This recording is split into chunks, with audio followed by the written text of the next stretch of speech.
ኤሪካ ቤን ስለ ኒውዮርክ ከተማ የልብ ትርታ በሬዲዮ የምታወራ አንደበተ ርቱዕ ጋዜጠኛ ናት። ህይወት ለሷ በጣም መልካም ትመስላለች።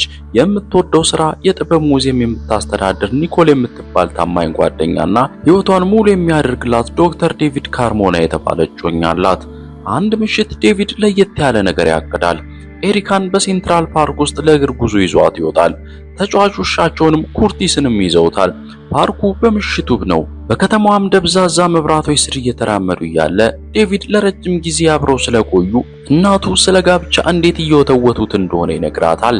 ነገር ግን ኩርቲስ በድንገት አምልጦ ሲሮጥ የሁኔታው ድባብ ይቀየራል። ጥንዶቹ ውሻውን ፍለጋ ሲሄዱ በአንድ ጨለማ ዋሻ መጨረሻ ላይ ሶስት አደገኛ እንግዳ ሰዎች ውሻውን ይዘውት ያገኟቸዋል። ዴቪድ እና ኤሪካም ኩርቲስን ለማስመለስ ቢሞክሩም ሰዎቹ ግን ሌላ ሐሳብ ነበራቸው። ጥንዶቹን እያዋረዱ የኤሪካን የጋብቻ ቀለበትና ሰዓቷን እንዲሰጧቸው ያስገድዷቸዋል። ከነሱ አንዱም ስልኩን አውጥቶ በፊታቸው ላይ የሚታየውን ፍርሃት እየቀረጸ ይስቃል። ይህ ደፋር እርምጃ ቢሆንም ለሁለቱ ግን ውድ ዋጋ ያስከፍላቸዋል። አጥቂዎቹን በጭካኔ ደበድቧቸውና ራሳቸውን እንዲስቱ አድርጓቸው መሬት ላይ ጥሏቸው ይሄዳሉ። ፖሊስም ሲያገኛቸው ሁለቱም ክፉኛ ቆስለው ወደ ሆስፒታል ይወሰዳሉ። ሁለቱም በኮማ ውስጥ ሆነው በህይወት ለመኖር ይታገላሉ። በዚያው ሰዓት ሾን መርሰር እና ቪታሊ የተባሉ ሁለት መርማሪዎች ለሌላ ጉዳይ በዚያው ሆስፒታል ይገኛሉ። እነሱም ራሷን አጥፍታለች ተብላ የምትታሰብ አንዲት ሴት ሞትን እያጣሩ ነበር። ሾንም የሞተችውን ሴት ልጅ የሆነችውን ዞይ የምትባል የ5 ዓመት ሕፃን ምስክር ሆና ያገኛታል።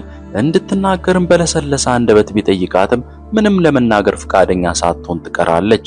ከዚያም ማሮ የተባለው ሰው የዞይ አባት መሆኑን እየተናገረና እሷን ለመውሰድ እየዛተ ይገባል። የሰውየውም አስቸጋሪ ጸባይ ሾን ጣልቃ ገብቶ ከሆስፒታሉ እንዲያስወጣ ያስገድደዋል። ሾንም ስራውን ጨርሶ ምሽት ላይ ሲወጣ በአንድ የሆስፒታል ክፍል በኩል ሲያልፍ ድንገት ይቆማል። በክፍል ውስጥ በሬዲዮ ድምጿን በጣም የሚወድላት ኤሪካ ቤን ህይወቷ ተርፎ ተኝታ ያያታል። ይህ ከሆነ በኋላ 3 ሳምንታት ያልፋሉ። ኤሪካን በመጨረሻ ከኮማ ትነቃለች። ነገር ግን እንደነቃች መጀመሪያ የሰማችው ዜና ሙሉ በሙሉ ይሰብራታል። የዴቪድ እናት ካሮል መጣ አስደንጋጩን ዜናም ትነግራታለች። ዴቪድም በፓርክ ውስጥ በደረሰበት ጉዳት ምክንያት መሞቱን ታረዳታለች። ኤሪካም ከሆስፒታል ስትወጣ ልቧ ተሰብሯል። ወደ ቀደመው ህይወቷ ብትመለስም ዓለሙ ግን የሷ አይመስልም። በአንድ ወቅትም በሬዲዮ ስታሞካሸው የነበረው ከተማ አሁን አስፈሪና ቀዝቃዛ ሆኖባታል። እያንዳንዱ የተጨናነቀ መንገድና የእንግዳ ሰው እይታ በፍርሃት ይሞላታል። የዕለት ተዕለት ቀላል ስራዎቿን እንኳን ከፍርሃቷ ጋር የምታደርጋቸው ትግል ሆኑ። ኤሪካም ራሷን አበርትታ ጥቃቱን ሪፖርት ለማድረግ ወደ ፖሊስ ጣቢያ ትሄዳለች። በትዕግስትም ትጠብቃለች። ነገር ግን ማንም ስሟን አይጠራም።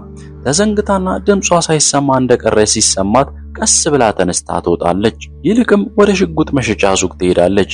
ሽጉጥ መግዛት እፈልጋለሁ ትላለች። ባለቤቱም ይህንን ፎርም ሙይና በ30 ቀናት ውስጥ እናሳውቅሻለን ይላታል። እሷ ግን አሁን ማግኘት አለብኝ ስትል ይቅርታ ያ ህገወጥ ነው የሚል ምላሽ ታገኛለች።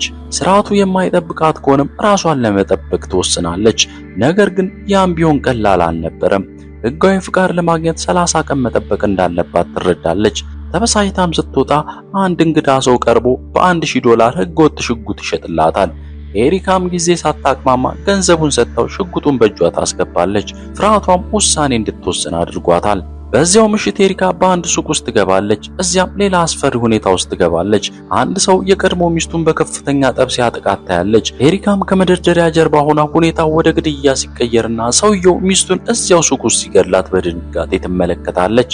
በዚያው ቅጽበትም ስልኳ ይጮሃል። ድምፁም ጸጥታውን ሰንጥቆ ሲወጣ የገዳዩ አይኖች እሷ ወደ ተደበቀችበት ቦታ ያርፋሉ። ኤሪካም ተጨንቃና ፈርታ አዲሱን ሽጉጧን አውጥታ ተተኩስበታለች። ስትወጣም የጥበቃ ካሜራ ቪዲዮን ይዛ ትሰወራለች። ከዛ በኋላ ሾንና ቪታሊ ወዲያውኑ ቦታው ላይ ይደርሳሉ። ሁኔታውንም ሲያጠኑ አንድ የሚያስገርም ነገር ያስተውላሉ። በሟቹ ላይ ያረፈው አንድ ጥይት ብቻ ነው። ተኳሹም ልምድ ያለው ወንጀለኛ ሳይሆን በተስፋ መቁረጥ ውስጥ ያለ ሰው እንደሆነ ይገነዘባሉ። ከዛ በኋላ ወደ ስራዋ ስትመለስ ኤሪካ ስለ በፍርሃት ስለተዋጠች ከተማ ለተከታዮቿ ትናገራለች። ኒውዮርክ ከእንግዲህ ደህንነት የሚሰማባትና እንግዳ ተቀባይ ቦታ አይደለችም ትላለች። በዚያው ምሽትም ባቡር ውስጥ ስትጓዝ ሁለት ወጣቶች የአንድን ታዳጊ አይፖድ ሲነጥቁ ትመለከታለች። አንድ አዛውንትም ደግሞ የልጅ ልጃቸውን ይዘው ችግር እንዳይገጥማቸው ከባቡሩ ፈጥነው ይወርዳሉ። አሁን ባቡር ውስጥ የቀሩት ኤሪካና ቢላዋ ይዘው ወደሷ የሚመጡት ወንጀለኞች ብቻ ናቸው። ኤሪካም አልተሸበረችም። ሽጉጧን አውጥታ ሁለቱንም ትተኩስባቸዋለች። ቀጥላም በሚቀጥለው ጣቢያ ተረጋግታ ትወርዳለች። በአቅራቢያ ወዳለው ሽንት ቤትም ገብታ ራሷን ታጸዳለች። ውስጧ የሆነ ነገር የተቀየረ ይመስላል። ይህ በእንዲህ እንዳለ ሾንና ቪታሊም ወደ ባቡር ጣቢያው ደርሰው ምርመራ እያካሄዱ ነው። ማስረጃዎቹ ይገጥማሉ። የጥይት ቀፎቹ ከሱቁ ግድያ ጋር ተመሳሳይ ናቸው። አንድ ሰው ብቻ ይህንን እያደረገ እንደሆነም ይጠረጥራሉ። ኤሪካም በኋላ ላይ ከአንድ ባር ስትወጣ ሾንን በጋዜጠኞች ተከቦ ታየዋለች። አይን ላይንም ይጋጫሉ። ሾንም ከፓርኩ ጥቃት ያስታውሳታል። ሊያናግራትም ይሞክራል።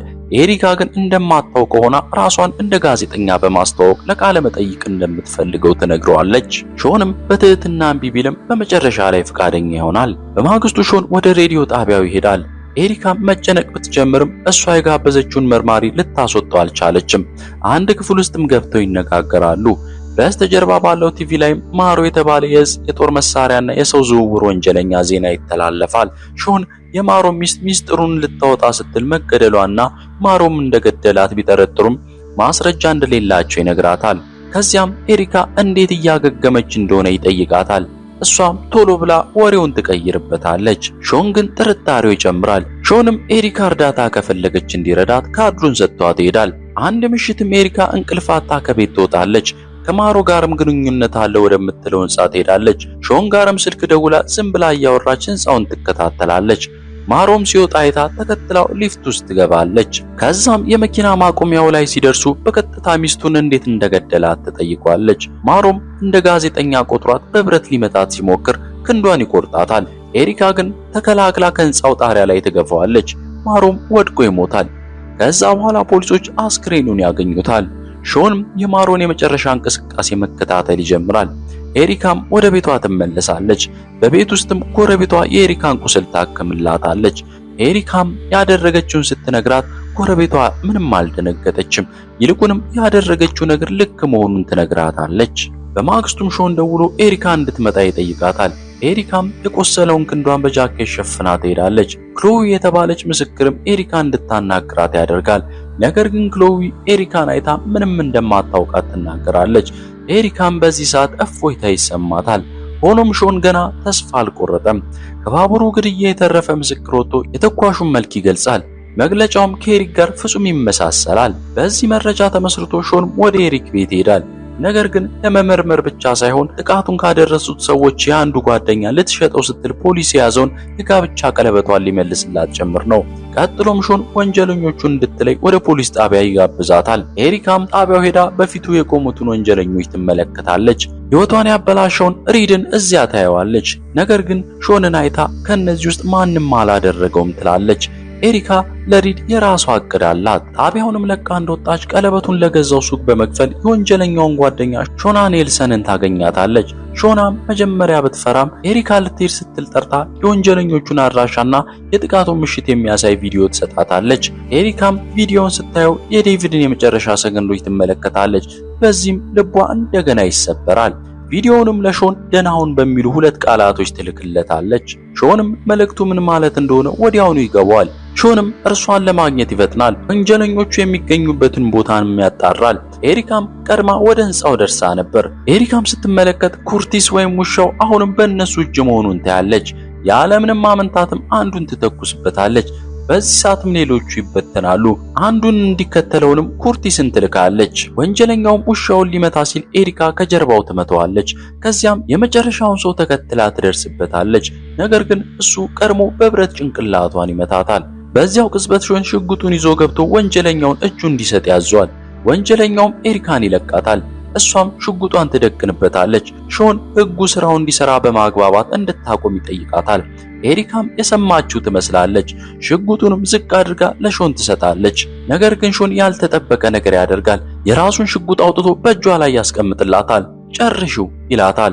እሷም የእጮኛዋን ገዳይ ትገድለዋለች። ከዚያ በኋላ ሾን በራሱ ሽጉጥ ክንዱ ላይ እንድትተኩስበት ይጠይቃታል። ለፖሊስ ባልደረቦቹም በወንጀለኞች መሃል ገብቼ ራሴን ስከላከል የተመታሁት ነው ብሎ ሊናገር አቅዷል። ይህ ንጹህ መንገድ አይደለም፣ ትክክለኛ ፍትህም ላይሆን ይችላል። ነገር ግን አሁን ላይ ላለው ሁኔታ ተቀባይነት ያለው ብቸኛው ፍትህ ይህ ነው። ፊልሙም ሲያበቃ ኤሪካ ከህንጻው ወጥታ ወደ ሴንትራል ፓርክ ታመራለች። ሁሉንም ነገር ወደ አጣችበት ፓርክ ኩርቲስንም ጎኗ አድርጋ ያለፈችውን ሁሉ በውስጧ ይዛ ትጓዛለች። ከተማው በዝምታ ተውጧል። ኤሪካም ከረጅም ጊዜ በኋላ ውስጧ ከሚንቀለቀለው ስሜት በጥቂቱም ቢሆን እርፍ አለች።